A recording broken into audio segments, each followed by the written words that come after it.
पिंजरा पिंजरा रे बस बस हे खाऊन घे. आजारी माणसांनी हे खावं. मला ना पाहिजे ते कंटाळा आला खाऊन खाऊन ते त्याच्यामुळे अधिक आजारी असल्यासारखं वाटतं ते. त्याच्यापेक्षा तुला आणखी एक जोक सांगू का? आधीच हसून हसून माझं पोट दुखायला लागलं. असं का? मग हा जोक ऐक म्हणजे तुझं पोट जरा कमी दुखल. ऐक, होतं काय ना, एकदा एक मुलगी एका मुलाकडे राखी घेऊन येते आणि म्हणते की हात पुढे कर. मुलगा म्हणतो शहाणीच आहेस, उद्या मी तुझ्यासाठी मंगळसूत्र घेऊन आलो तर तू गा पुढे करणार आहेस का? हा ए बर, तुला आणखीन एक जोक सांगू? एक बास मी निघते आता. बस ना आनंदी, काय करणारच घरी जाऊन तू? थांब जरा वेळ, मला बी इथं लई बोर होते एकट्याला. थांबशील? थांबले. हा माईक, तुला जोक सांगतो. होतं काय ना, एकदा एक गोरा माणूस असतो आणि एक काळा माणूस असतो. त्या दोघांवर पण देव प्रसन्न होतो. देव म्हणतो की मागा तुम्हाला काय मागायचं. मग काळा माणूस काय मागतो? काळा माणूस म्हणतो की देवा तुम्हाला याच्यापेक्षा बी गोरा करून टाक. देव म्हणतो तथाच तू. मग होऊन जातो ना तो त्याच्यापेक्षा पण गोरा. मग देव गोरा माणसाला विचारतो की बाबा आता तुला काय पाहिजे? गोरा माणूस काय म्हणतो माहितीये? गोरा माणूस म्हणतो की याला पहिल्यापेक्षा बी डब्बल काळा करून टाक. पण मला सांग, तो गोरा माणूस असं कशापायी वागतो? सोपय की, या स्टोरी मधला गोरा माणूस म्हणजे कोण माहितीये? आपण गजा. पण काळा माणूस म्हणजे इष्ण्या.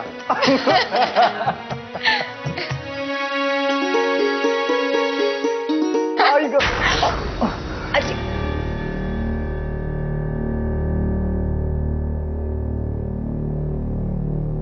दुकानावरून आठवलं, इष्ण्या तुला भेटतो का? नाही, ते अक्कांनी नाही का त्याला वाड्याबाहेर हकललं. कमाल आहे. पाहिलं, माझ्यासाठी त्या अक्कानं इष्ण्याला काढून टाकलं. अक्का सारखं म्हणत होत्या की गजा माझ्या जावयाचा छोटा भाऊ आहे म्हणून. तुला माहिती आहे का, हीच अक्का त्या इष्ण्याला रोज पाठवायची मला आणि त्याला बडवायला. नंतर नंतर तर इतकी सवय झाली की एखाद दिवस मार खाल्ला नाही ना तर चुकल्यासारखं वाटायचं आम्हाला.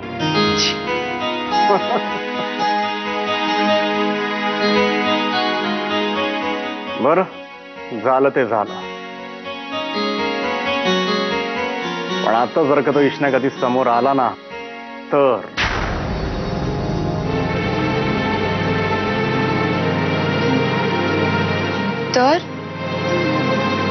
काय करशील? काय करशील?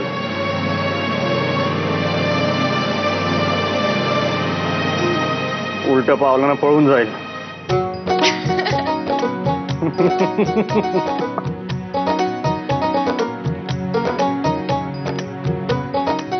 मारे तोऱ्यात त्या दिवशी शायनिंग मारायची म्हणून भिडलो त्याच्याशी आणि 4 दिवस पडलो आडवा. पण जाऊ दे, त्याच्यामुळे एक तरी चांगलं झालं, तुम्हाला भेटायला आलीस.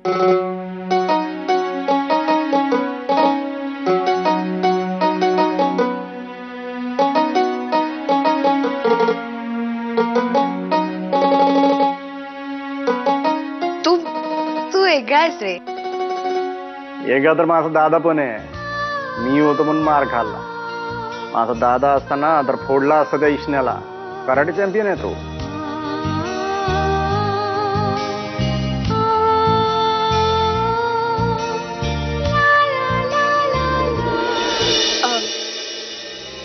ते गप्पा पास झाल्या. हे खाऊन घे ना. अरे तुला सांगितलं ना नाही पाहिजे ते. अधिक आजारी असल्यासारखं वाटतं, कंटाळा आलाय मला. एक काम कर, त्याच्यापेक्षा तुम्हाला खीर आणून दे. खीर मला नाही बनवता येत. हा गुलाबताईला येते पर. मग शिक ना तिच्याकडून शिक आणि तूच बनवणार. हा आधीच सांगते, जशी असेल तशी खावी लागेल. हा चाल. अरे एक विचारायचंच राहिलं, तुला हे जे लागलं नारायणी वहिनीमुळे लागलं ना? ते अगं लपवतेस कशाला? हे बघ, तुला पण लागलं मला पण लागलं, म्हणजे आता आपण बरोबरीच आहे.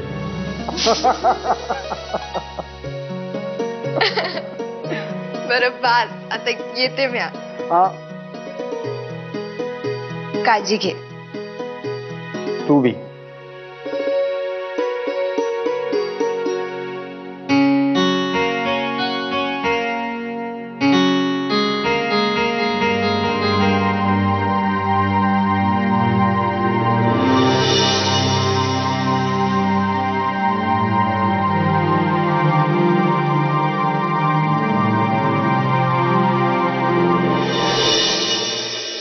आयुष्यभर आभारी असेल मी तुझा. आज परत तुझ्यामुळे मी माझ्या आनंदीच्या चेहऱ्यावर हसू पाहिलं. बस काय दादा, आता आभार कसले मानतोय?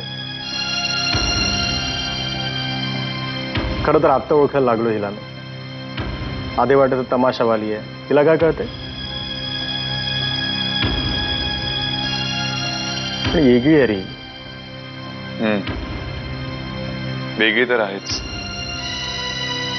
म्हणूनच तर अख्खं आयुष्य पणाला लावलंय तिच्यासाठी. आणि गजा आता तर घरातल्या प्रत्येकांची काळजीही वाटायला लागली तिला. बघ ना, रोज तुझ्यासाठी काही ना काहीतरी बनवून आणत असते, तुझ्या काळजीने इकडे तुला भेटायला येत असते.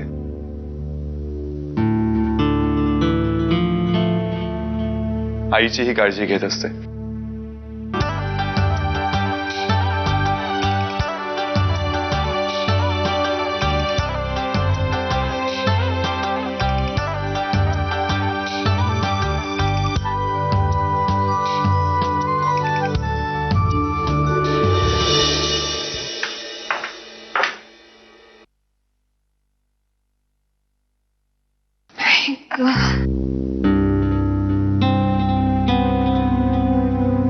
काय ग आनंदी, कुठं गेली होतीस? गजाला भेटायला. कसा आहे तो? तसा पडूनच आहे, पर बोलतो एकदम पोपटासारखा. होय, काय बोलतो तात्याचा गजा शेट? जेवढा वाटलं होतं तेवढा वाईट नाहीये ग तो. काय सांगतेस काय? एवढा काय चांगुलपणा दाखवला सांग तरी मला. बसा. खूप बोलला माझ्याशी आणि चांगलं बोलला की माझ्यासाठी खीर घेऊन ये. तुला येते वय खीर बनवता? तुला येते ना? झालं. अगं म्हणजे फक्त मला सांग की ती कशी बनवायची, मग मी स्वतःच्या हातानेच बनवेन. आणि ना आपण त्यामध्ये कमीत कमी 10 रुपयाचे काजू बदाम टाकू. 10 रुपयाचे? ते बेदाने तरी येतील का ग? कमीत कमी 100 रुपये लागतील. 100. जाऊ दे मग, नको टाकूस. नग टाकू. खीर झाल्यावर शेंगदाणे घालू त्यात. येडी येडी का खुळी हायस? मी देईन तुला 100 रुपये. मग मी तुला ते परत करीन. हा वय वय, शिलारवाड्याची मालकीन हायस, 100 रुपये जड आहेत तुला. शेलारांचं काय बी नको, मी चौथा कमीन आणि मग देईन तुला. मग राहू दे तुझ्याकडेच ते 100 रुपये. मी तरी कुठे माझ्या खिशातनं घालते, गोरख शेलारचे पैसे उधळते की. हा, गोरख काकांचं चालतील, पर शेलारांचं काय बी नग, नाही तर उद्या ते काजू बदाम चोरीला गेले ना असा आरोप लावतील माझ्या. आता कोण बोलणार आहे तुला? या वाड्याची मालकीन हायस तू. तू म्हणशील ती पूर्व दिशा हाय. या वाड्याची मालकीन झाल्यापासूनच समजा दिशा चुकल्यात माझ्या. अगं ते राहू दे, तुला मच्छिंद्र भाऊजींनी बोलवलं ते सांगाय आले होते. जा. पर ते काजू बदाम धाडीन पंढरीला, त्याला काय काम आहे घरात? इकडनं तिकडं तर करत असतो. मी सांगते, तू जा मच्छिंद्र भाऊजींना भेटाय.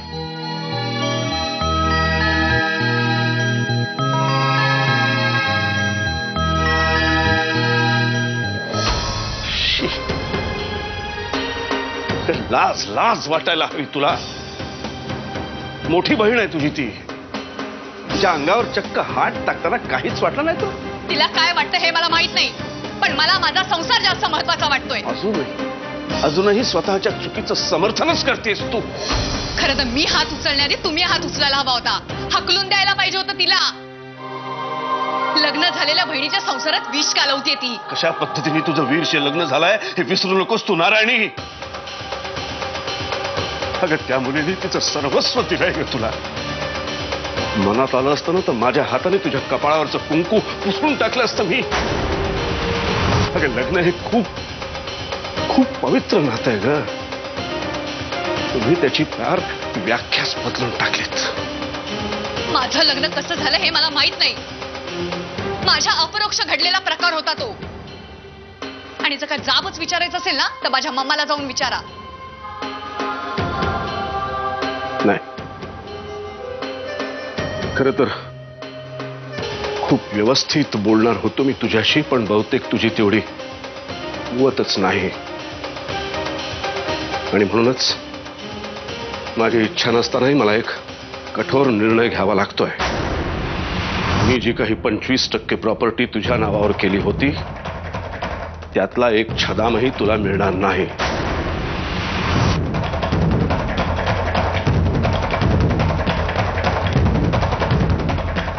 मी ती प्रॉपर्टी आनंदीच्या नावावर करणार आहे.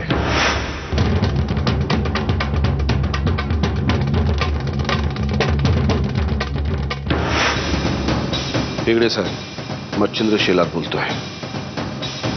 मी नुकतंच केलेलं मृत्यूपत्र मला बदलायचं आहे. पिंजरा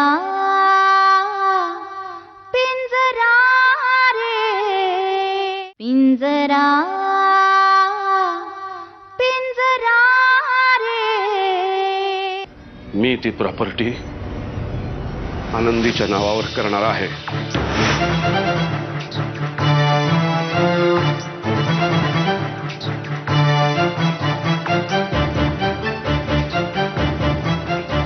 बाबा, बाकी कोणासाठी नाही.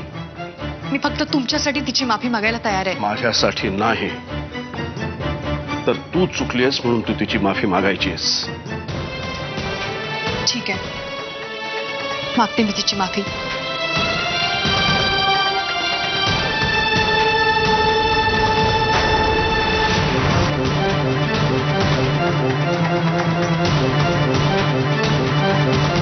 बरं झालं आनंदी तू आलीस. नारायणी,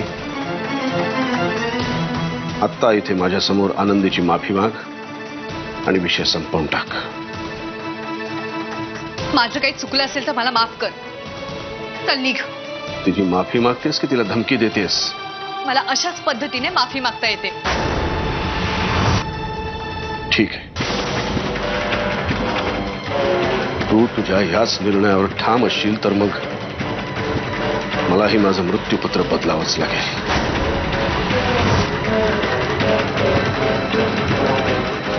मग तू तुला वागायचंय तसं वाग,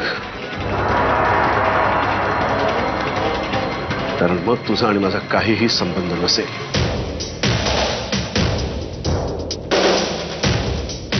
तुझ्या नावावरची सगळी प्रॉपर्टी नव्या मृत्यूपत्रानुसार आनंदीच्या नावावर जाईल.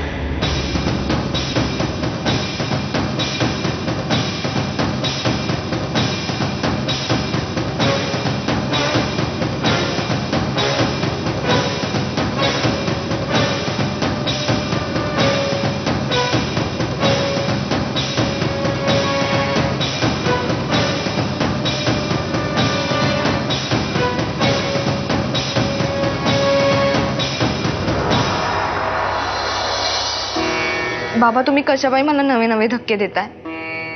नारायणीला सुधारण्याचा हा शेवटचा उपाय आहे ग आनंदी. मला कळतच नाही तिचा स्वभाव असा झालाच कसा. कारण सरस्वतीचा स्वभाव असा नाहीये आणि मी तिला चांगलं ओळखतो. तिला असं कधीच वागायला सांगणार नाही. वीर तिच्याशी असा वागतोय ना, म्हणून त्याला तोडीस तोड उत्तर देण्यासाठी ती अशी वागते. काही दिवसातच त्यांच्यामधले संबंध सुधारते, कारण मला वीरमध्ये अजिबात रस नाही. अजिबात रस नाहीये हे कळेलच ना तिला. कमाल आहे, तिच्या अगदी विरुद्ध स्वभाव आहे तुझा. मला एक सांग, वीरशी तुझं लग्न झालं नाही याचं तुला खरंच वाईट वाटत नाही?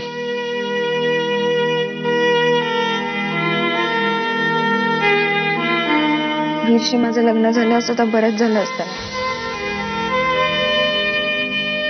पण ते झालेलं नाहीये ही वस्तुस्थिती स्वीकारली आहे म्या. नारायणीने मी ते स्वीकारतच नाहीये.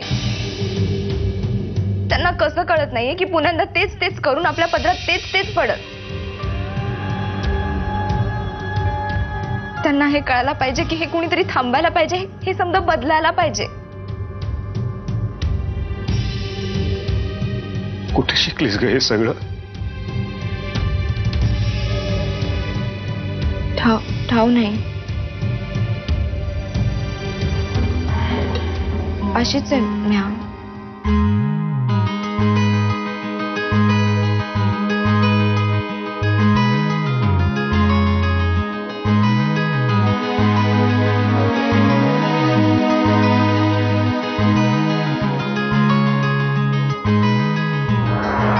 हेगडे साहेब, मच्छिंद्र शेलार बोलतोय.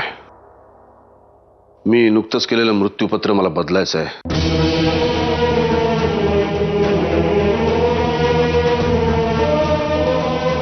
मला घरी येऊन भेटा.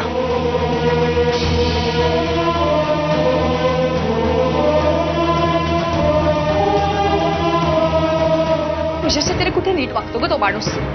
ते तुझे वडील आहेत. असला बाप असण्यापेक्षा नसलेला बरा. बिन बापाची मुलं काही जगत नाहीत का?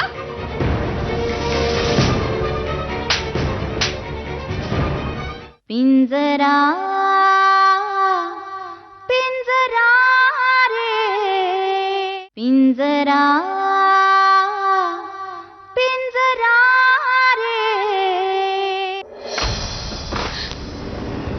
मम्मा, ज्या मुलीचा बाप तिचा सगळ्यात मोठा शत्रू असेल तर तूच सांग त्या मुलीने कसं जगावं. म्हणजे मी बाबांबद्दल म्हणते, त्यांना जरा जाऊन शिकव की मुलीशी कसं वागतात ते. काय बोलतेस तू? तुझ्या वडिलांच्या बद्दल बोलतेस? त्यांना बाप म्हणायला सुद्धा लाज वाटतेय मला. नारायणी, जास्त बोलतेस. हे तू त्यांना जाऊन सांग ना की माझ्याशी असं बोलू नका म्हणून. काय झालं मला शांतपणे सांगणार आहेस का? माझ्या वाटेचे 25% त्या आनंदीला देणार आहेत ते. काय बिल पुन्हा बदलणार आहेत ते. आणि तरी तू त्यांचीच बाजू घेतेस ना. त्या आनंदीची माफी मागायला सांगितली मला त्यांनी. एक बाप म्हणून हे शोभतं का त्यांना? नारायणी, आता एक अक्षर नको आहे तुझ्या तोंडून. त्यांच्याशी जे काही बोलायचं आहे ना ते मी बोल, कळलं? तुझ्याशी तरी कुठे नीट वागतो ग तो माणूस. ते तुझे वडील आहेत. असला बाप असण्यापेक्षा नसलेला बरा. बिन बापाची मुलं काही जगत नाहीत का?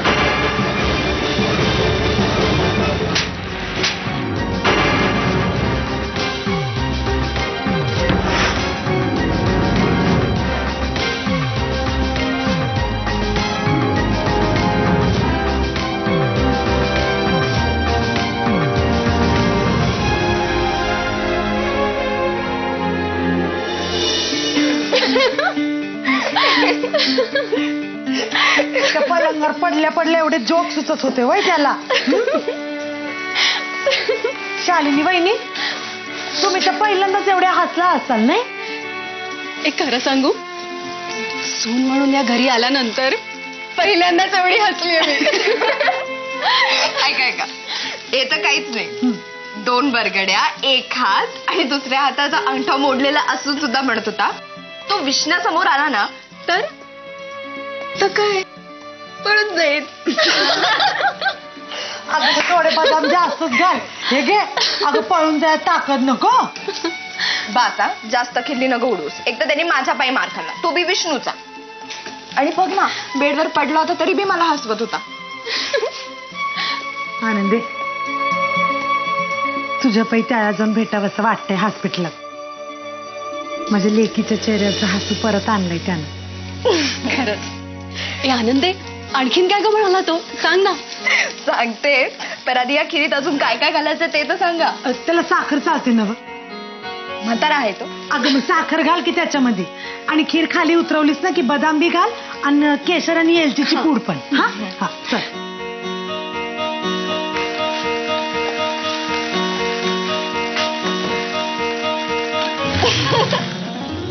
अगं काय?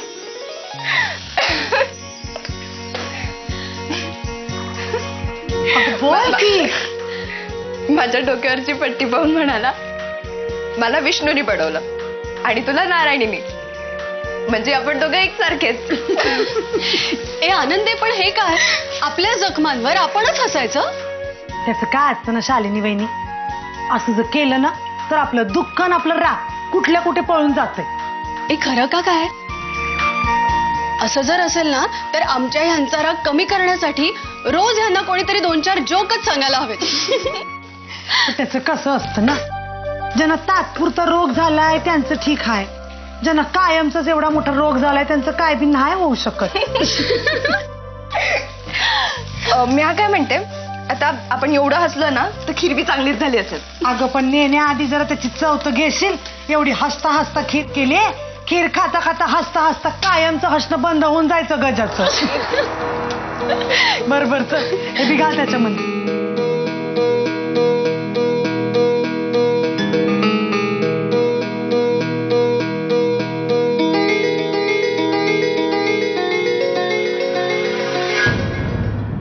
पिंजरा